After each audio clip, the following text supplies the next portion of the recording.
తెలంగాణ రాష్ట్ర ముఖ్యమంత్రి రేవంత్ అన్న మాజీ ముఖ్యమంత్రి కేసీఆర్ను ఉద్దేశించి ఒక మీడియా చిట్చాట్లో కీలకమైనటువంటి వ్యాఖ్యలు చేసినట. ఆ వ్యాఖ్యలు విన్న తర్వాత జనం పర్సన్ అవుతున్నారు. అసలు రేవంత్ రెడ్డి ఏం చేసిండు, ఏం చెప్పుకుంటున్నాడు?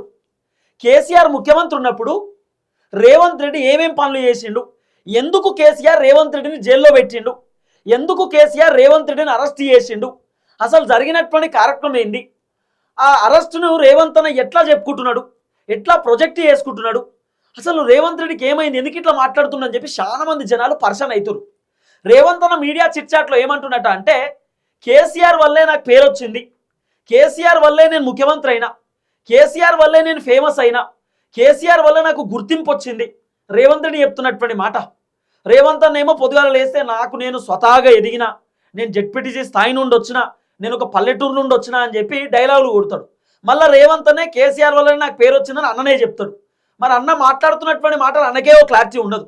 అయితే రేవంత్ అన్న మీడియా చిట్చాట్లో కేసీఆర్ వల్ల నాకు పేరు వచ్చింది, రావణాసుడు వల్లనే రాముడికి పేరు వచ్చింది, అట్లా కేసీఆర్ వల్ల నాకు పేరు వచ్చిందని కేసీఆర్ని రావణాసుడితో పోల్చుతున్నాడు. రేవంత్ అన్న ఏమో రాముడితో పోల్చుకుంటున్నాడు. ఇప్పుడు నాకు అర్థం కాదు, రేవంత్ అన్న చెప్తున్నాడు రావణాసుడు వల్లనే రాముడికి పేరు వచ్చింది అంటుండు కదా, రాముడు ఏం చేయకముందుకే రాముడికి పేరు వచ్చిందా? రేవంత్ అన్న ఏం మాట్లాడుతున్నావు, నీకేమైనా అర్థమవుతుందా? ఇంకా రాముడితో పోల్చుకుంటుండు రేవంత్ అన్న. రాముడు 14 సంవత్సరాలు బయట ఉన్నాడు, వనవాసం చేసిండు. సీతాదేవిని రావణాసుడు ఎత్తుకపోతే రాముడు చేసేటటువంటి ఫైట్ అంతా ఇంత కాదు, చాలా అద్భుతమైనటువంటి వ్యక్తి రాముడు. అలాంటిది రేవంత్ రెడ్డి దేవుళ్ళతో పోల్చుకోవడం ఏమో అర్థం కాదు.